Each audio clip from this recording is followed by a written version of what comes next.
So it's the last day in Korea. It's, my contract's done. I worked 2 years at this one school. It's all done. And so I get home from work at about 10:30 p.m. And I did a bit of cleaning before, but I totally underestimated how much cleaning I had to do. So in hindsight, I didn't actually do that much cleaning the night prior. So here I am, 10:30, and I got a lot of cleaning to do. I expected like one 50-liter garbage bag would handle everything.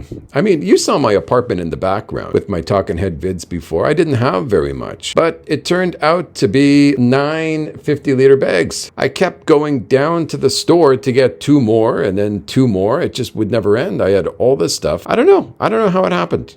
Just had all this stuff I didn't know about. So that night, everything took a very long time. I mean, maybe I'm a slow cleaner, but it was about 2 a.m. when I finished everything because I got home at 10:30, like I said. So I had to wake up 5 a.m. to get ready for, the trip to the Philippines. So that's only about 3 hours of sleep. The problem was that I was so paranoid, I would not be able to wake up. So I tried to just stay awake, but eventually I just slept. So I did fall asleep, but my alarm went off at 5 and I did get up. Okay. So it was way earlier than I needed to wake up, but I'm a paranoid traveler. So I figured one alarm at 5 and the other at 5:15 will do the job. Who cares if I'm early, right? So you just wait. Who cares? Anyway, I got up at the 5 o'clock alarm. And from that point on, I was a bit sleepy because I didn't really sleep that much last night. So I had my last shower in the apartment and, threw away the last of what I had to throw away. And, packed my suitcase and went to the bus terminal that was just up the road. So I'm at the bus terminal and it's about 5:40, okay? 5:40 a.m. So I had about 50 minutes, 50 minutes to wait there at the bus terminal, and I was happy to be there waiting. It was kind of like something I fantasized about over the last 2 years in that city. I thought someday I'm going to be in here waiting for a bus home because this is right up the road. I pass by it every single day to get to work. So my flight is at 10:30 p.m. and right now it's 5:40 a.m. So I got lots of time. I had all day. So I was feeling pretty good, pretty relaxed. I mean, I don't mind waiting. I don't mind one bit. So I'm at the bus terminal and I'd like to just get a bus straight to the airport rather than passing Seoul, with all my luggage, and it's how crowded it is there on the subway.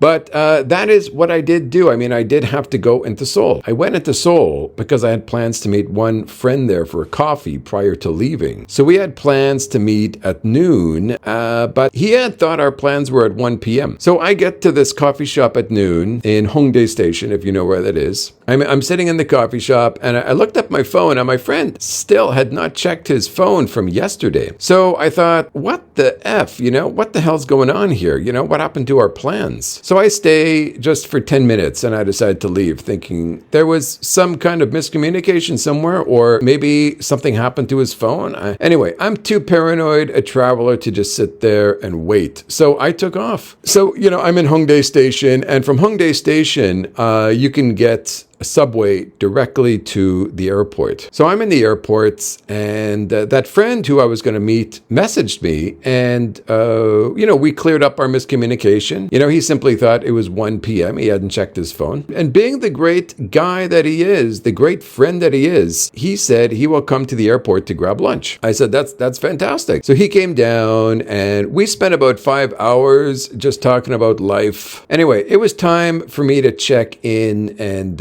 I entered the queue for the ticketing and the lady is holding up a sign for the QR pass, like saying, make sure you get your QR pass before you enter here, but I had done it. By QR pass, I mean the One Health pass. I did have it, so no problem there. I get to the actual ticketing agent, okay, after the lineup, and the first or the second first thing she asked for was my vaccine papers, right? I said, I don't have the vaccine, and she looked surprised. I guess I was the only one. She said, do you have the antigen test? I told her that testing for the sniffles virus is allowed to be done in the Cebu airport, so I don't need to have that paper. But, it was a bit frustrating having to deal, because it sort of stops your heart when you realize, you're being stopped for something. But, it's fine. Anyway, I get through that and checked in my suitcase, and then I go to the x-ray place after, and, note to self and note to you, make sure to put any liquids in the check-in suitcase. So they threw away my whatever it was, my contact lens solution, my toothpaste, and something else, get my head screwed on. Of course, this stuff should have been in my check-in. So I go through the usual mumbo jumbo at the airport, and I get on the plane for Cebu, and it was at Air Asia. And I get the seat 1A, okay, right in the front, next to the window, okay. So, being a tall guy, it was a bit packed, I was a bit squeezed in there. I really need the aisle seat. I was sitting next to these two young Korean guys who they were pretty big themselves, so we were squished in there pretty good. So the flight was 10 p.m. to 2 a.m. So I land in the very early morning there at the Cebu airport. So I didn't book the flight to Butuan because I didn't know how the swab procedures were going to work there in Cebu, but actually it was very easy. I approached the it was immigration or whatever it was, Anyway, maybe it was just the guy who needed my my QR code or whatever. Anyway, they asked to see my, vax, whatever. And I said, no, sir, and he looked disappointed. He was, oh God, he was like this, because he had to stand up and walk over to the testing center, which was, about 50 meters away. And I guess, he didn't want to. But turned out that he was actually a pretty nice guy. He was actually a trained nurse. I guess he got paid more to work at the airport than as a nurse. So he did my swab test for me, and we chatted a while. He was while it was being done, he was a nice guy. So when you do the test, one line means you're negative and two lines means you're positive. I had one line, so I was good to go. So, he said, good day, sir. And he went back to his desk. So I went over, picked up my baggage and headed outside. So that whole swab test was, I think it was 10 minutes. I headed outside the airport there in Cebu Terminal 2. So this was my goal. Okay, this was my original goal. I just wanted to get clear of all that bureaucracy. So here I was free as a bird. I was outside, free and clear. Okay, so now I can book my ticket to Butuan. There was one problemo. The airport Wi-Fi was not working. Okay, so I'm standing there really needing Wi-Fi so I can book my ticket to Butuan. So in hindsight, I should have just got a SIM card because there were two things there when you exit. There's taxis and a place to get a SIM card. But I thought, I don't want to register for it because with this new registration law, but I realize now it's no big deal. I had just made it a big deal in my head. So there were SIM card registrations for Globe and Smart right outside the airport next to the taxis. So I avoided those guys, avoided those SIM card guys. And I thought it would be better to go to a 24-hour coffee shop. That way, I knew I had time to kill. So I could at least relax in a comfortable chair for a few hours and at the same time book my ticket. So that was my goal. Of course, little did I know, getting a taxi there would not be simple. I had everything with me, my suitcase, cash, etc. I was a little paranoid about getting into one of these taxis and, the guy going into a dark alley somewhere. And it seemed like these coyotes, I call them, these taxi coyotes, were all over the place and they were total rip-off artists, So I was talking with one guy, then talking to another, and it was just a big mess, one guy pulling at my arm, another one talking to me over here, offering me a better deal. So I was almost convinced to go with this one guy because, his car was right there in front of me. He said he's been here for a long time, everyone knows him. So I thought, okay, do you mind if I bring you over to that security guard at the main gate and ask him if he knows you? So we walk over there, the two of us, we walk over to the security guy at the front gate, the main exit gates, and I said to the guy, I said, do you know him? And the guy whispers in my ear to just get a metered taxi and to talk to his counterpart that was over there. It was the other security guy by the taxis. I had already done that and he was not very helpful. So I thought, okay, screw this. Taxi guy screw this taxi guy I'm with, and I'll give the other security guard another chance to hook me up with a good taxi. So I go to the other security guy, and he did that. And he said that this taxi here will put on the meter, and that if I have any problems, I can call this particular number that he gave me. So I said, okay. So I hop in a taxi. The destination was to the Mactan Newtown Starbucks, because I just said I need a 24-hour coffee shop. So the guy brings me to a McDonald's in Newtown and says, they have Wi-Fi here, sir. So, that's fine. So I hop out of the taxi and get my luggage into McDonald's, and I get a coffee and some crap, McDonald's food, and then open up my phone to access the Wi-Fi and realize there is no Wi-Fi in this McDonald's. So I asked the employee who was cleaning up there, is Wi-Fi available? And he says no. So at this point, I'm very tired, I'm frustrated, and I want to just really unload my heavy suitcase and go to sleep. I mean, my suitcase was freaking heavy. However, I must find Wi-Fi. That's the only option. So I asked someone where Starbucks is. As I heard, it's 24 hours. That's what those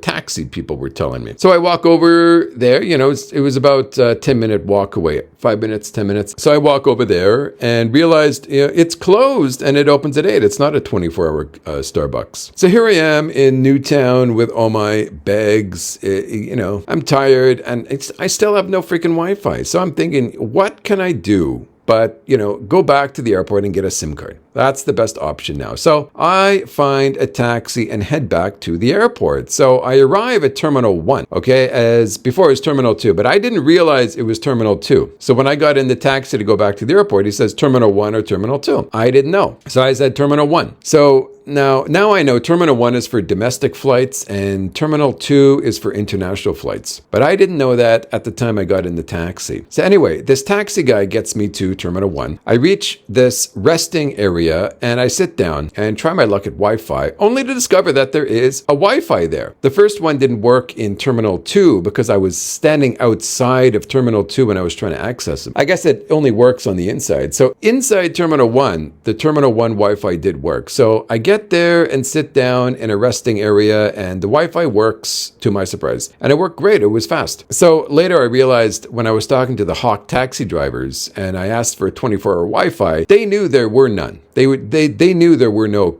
24-hour coffee shops, and they also knew Wi-Fi was available at the airport. Anyway, they were just trying to survive, whatever. So I understand. I can't blame someone else for my own stupidity. So I sit down and look for flights from Cebu to Butuan. So at this time, it's about 5 a.m. and the sun is just coming up. I see a ticket at 7:30 a.m. I thought, perfect. This is perfect, okay? I quickly go. I rush to buy it. I thought, this is fantastic. Perfect timing. The payment goes through and it's perfect. And then I get a confirmation email that says my ticket is at 7:30 p.m. I thought, what the F, So I looked back at my ticket and realized it says PM, or it said P. It didn't say PM, it just said P, but there was sort of a space between the time, space, and then P. I was thinking it was like a 24-hour clock, so I didn't even realize that there was this P next to the 7:30. My heart just sank as I sat there, and I thought, oh my God, I got like 12 hours to kill. So after I finished feeling sorry for myself, I decided to just hang out in Ayala Mall all day, as I used to do when I was living there in Mandawi 3 years ago. But Ayala didn't open until 10. So, I still had time to kill. So I'm just sitting down in the waiting area and suddenly I check my pockets to do a,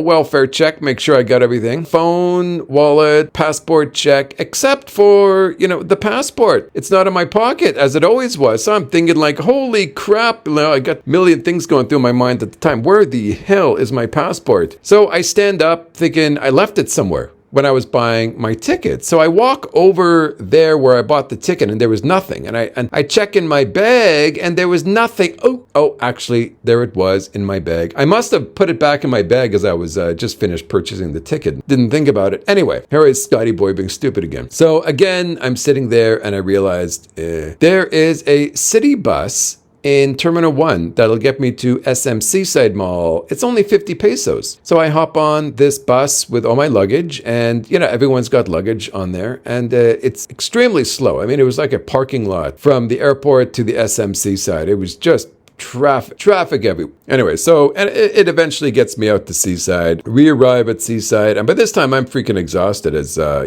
had to stand up the entire trip because I was one of the last ones in the bus. So, we get out of the bus and I asked someone, like, where is SM? Because we had arrived at the back. The bus terminal there is at the back, like a block away from SM, or half a block, and I had to walk down the street to get there. So I asked someone, they pointed, I walked, and so to get there, so I get there and I realize it's closed. Of course, it opens at 10. Here I am, I think it's 8 o'clock at the time. I won't be open for a couple hours, and I'm like, damn, now what do I do? This freaking sucks. So after standing at one of the entrances with all my luggage for about 10 minutes, I decided to walk back to the bus terminal area to see if there's any coffee shops around. And I see there is this kind of like Traveler's Place, it's called. I forgot the exact name, something like Traveler's Place. And they got these chairs outside. And I thought, oh, okay, I'll just go in there and sit down, wait in there. So in this place, I didn't know it at the time. I didn't know what the hell this was at the time. But it turns out you can store your luggage there for 50 pesos all day. So I decided that's a pretty good idea. As it's very heavy suitcase, and it's run by SM Mall itself. It's next to SM Mall, although detached, but it is run by SM. So I felt, it's pretty secure to leave my stuff there. But I still got to wait about an hour for this Traveler's Place to open up. So I sit down on the chair and outside, and I put my head down on my suitcase with my jacket on top as a pillow, and I actually fell asleep. I must have slept for about an hour. So I wake up because the security guard said something to me as they were opening. So anyway, I store my suitcase in there and I sit down outside again, where the exact same place I was, as SM wasn't going to be open for another hour. And then I realized it's going to be open in 15 minutes. I think it was 9:45. So, I head down to the front entrance. Nothing better to do. I might as well wait over there. So I wait for 15 minutes so I can enter. At this time, there is a long lineup, and I see other foreigners there. Of course, it's Cebu. There's a lot of foreigners around. So, I'm just one of them. I'm a foreigner waiting in line to get into SM. So, 15 minutes passes by. I get into SM. So I walk around SM, and at this point, my feet have blisters because I haven't walked in sandals all winter in Korea. So I'm not used to the sandals. Anyway, I am starving at this point. So the first thing I do is go to Kenny Rogers Chicken, and it was good. The food is good, but it was a bit smaller than I wanted, but I was so hungry I would have paid any price for any amount of food. So I was happy to just eat. Okay, so after Kenny Rogers, I walked around. I got a SIM card and I got no phone number, just internet. It was 500 pesos for it and 40 pesos for the SIM card. Anyway, I was good to go. I could then message whoever I wanted to message finally, because there was, up until that point, no Wi-Fi except for Terminal 1. So then, I was off to Ace Hardware to get some electric plug converter that I knew I was going to need for my, electronic stuff. And then after that, I went to Bo's Coffee for some Black Americano. As I'm a big fan of Black Americano, but it is hard to find good tasting Black Americano. In this case, it was not terribly good, about on par or less than Starbucks, which is not known for its, great Black Americano. But that's Bo's.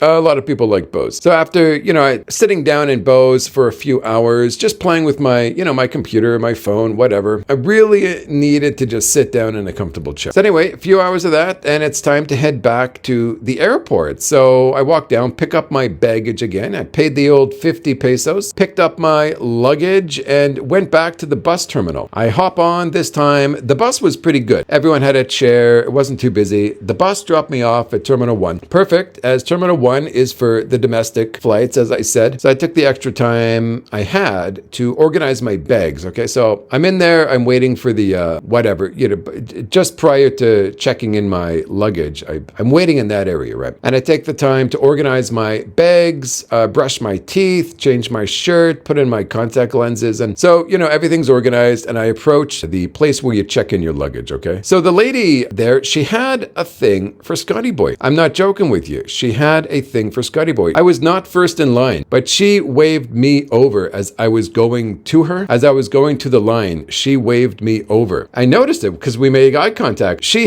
really did have this thing for Scotty Boy. I was totally surprised. So I'm there, and she asked for my Facebook, and I said it's same as my name on the ticket, which it isn't. I mean, what was I supposed to do? So anyway, she asked me if I had a power bank in my suitcase, and I said yes. And she said, I have to take it out and put it into my carry-on. To my potato brain, I thought power bank was one of those extenders with, multiple outlets in it. So I turned my baggage, I have to open it, turn it upside down. I can't find this freaking, what I think is a power bank. So I do find it after ruining all my organization. I pull it out and she says, oh no, not that, that's fine. So she holds up a picture of a power bank and then I realized what it was. So I thought, oh no, I don't have one of those. So anyway, close it again, whatever. And so it's good to go. And then after that, I found my gate. At this time, I'm really hungry. So, I got a bite to eat and talk to this very unhappily married guy, this other foreign guy. He's from America, okay? So I sit down, I'm eating, and so this guy's sitting next to me with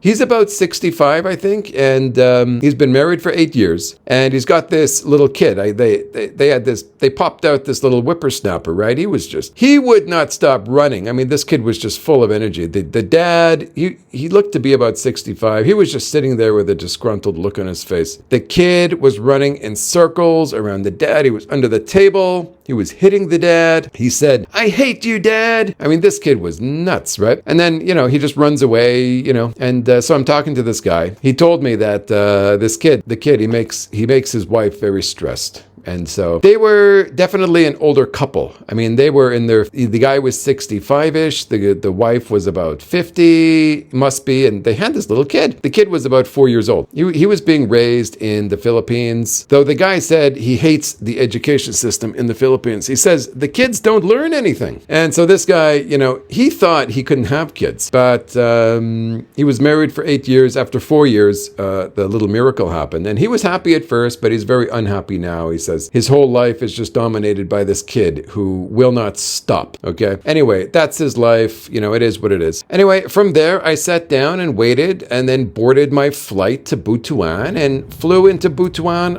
it was a short flight, just about an hour. And there I met my 2-year LDR. And, from this point, I'll be making vids from inside the Philippines finally. For 1 year, I was making vids from inside Korea about the Philippines. Now I'm actually in the Philippines, so I'm extremely happy about this, and I've even bumped into a couple subscribers at the local SM mall here. So guys, I'll be seeing you in upcoming vids from the actual Philippines. Until then, guys, I'll see you on the very next vid, guys. Take very good care, my good friends.